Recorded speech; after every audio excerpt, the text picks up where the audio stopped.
and First Lady are set to visit Lewiston, Maine on Friday in the wake of the deadly mass shooting that left 18 people dead. The visit comes as the community tries to return to normalcy. Lewiston High played its first football game last night since the shooting, the deadliest in state history. Singer James Taylor performed the national anthem there. Lewiston defeated neighboring Edward Little High 34-18. A small glimmer of happiness in a time of sadness and mourning. And joining us now is Tyler Nadeau, Director of Evangelization and Catechesis with the Prince of Peace Parish in Lewiston, Maine. Tyler, thank you so much for coming on. We appreciate it. I know that everyone is still very much hurting and trying to pick up the pieces, but I know that Lewiston is a tight-knit community, and I know everyone is really rallying around one another. There's a lot of support there. Also, a lot of support from outside the community as well, including from the White House. Tyler, what do you think President Biden's visit tomorrow means to everyone? You know, I really think it shows that Maine is not forgotten.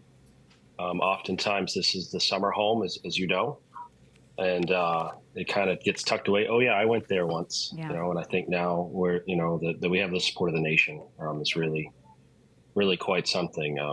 You know, it's not the right reasons to be under the spotlight, but I think Lewiston is showing it's a tight community. Yeah, and it really is. I mean, it's the second largest city in the state of Maine, but it really is more like a small town. I mean, everybody basically knows each other there. That said, Tyler, can you tell us how all of this has impacted the parish? So we have our first funeral tomorrow for Ron Morin. He comes from a very large family, and you know, one of our extraordinary ministers of Holy Communion of the Homebound. It's her cousin, and you know, we're just anticipating quite a crowd, just because he was so well known and so well beloved in the community. You know, it's Tracy, you kind of hit it, that everybody knows everybody, but even more than that, everybody's somewhat related through marriage, or it's a cousin. Everybody here, it's more than I know them. That's my family. Yeah, for sure. And I know that very well. I lived in Maine for 14 years, and it's very, very tight-knit. What about the children, Tyler, the children there in Lewiston in the parish? I mean, this is hard for us adults to handle, to come to grips with. Any special counseling maybe for the children at St. Dominic Academy, the Catholic school in Lewiston and Auburn? So I'm a St. Dom's parent. My two oldest are there at the lower school, at the elementary school, and we have some Franciscan sisters of the Eucharist, and the school shut down Monday to talk about counseling, and they've done a fantastic job. As you know, it's November. We had All Saints Day yesterday, All Souls Day today, and I think that the messaging of our priests, you know, they had mass yesterday morning, and I think that you know, God raises up saints in trying times, and you know, I have to hold on that they're praying for us, they're with us, that there's something more than just this life. And Yeah. I think the kids are hanging on to that too. Yeah. I do know that our sister parishes down in the Boston area are sending cards and their Halloween candy to our kids. So that we haven't announced that yet, but I'm expecting a care package shortly, and I don't know how the parents are going to feel about a sugar rush, but it'll be something good. Yeah, it'll make them smile. They need that right now.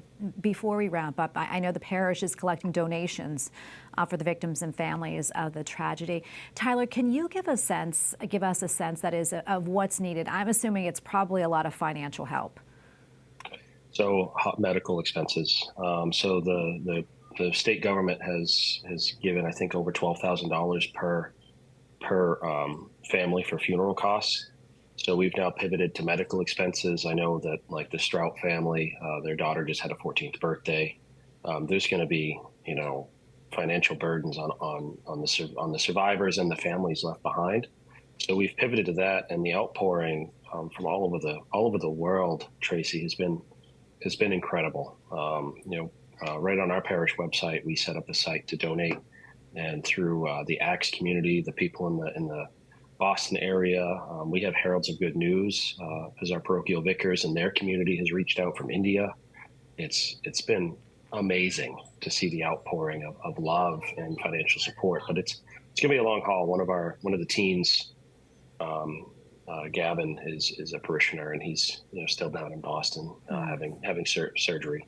So I think it's really the medical expenses and maybe the commute for the families. It's a 2-hour trip down to Boston, one way. Yeah, and it's a working class neighborhood, good families there, but really not an affluent neighborhood at all. So people need their help. If people watching want to help out, Tyler, really quickly, almost out of time, but how can they do so? Right, very, very simple, princeofpeace.me. So like the state of Maine, ME, princeofpeace.me. We've got a donate to help the families icon right on our front page. And that's the easiest way. We're working right with the city. The Chamber of Commerce met with us today, and we're doing all that we can. Another sister parish out in New Hampshire has offered to put on a chicken pot pie dinner for all the first responders. So that'll be coming up sometime in the next month and a half. Well, Tyler, the outpouring has been incredible. That's wonderful. And Tyler, thank you for taking the time to speak with us. We know it hasn't been easy, and you all are in our prayers. So God bless you all. Thank you so much. God bless you all. Thank you for covering this again.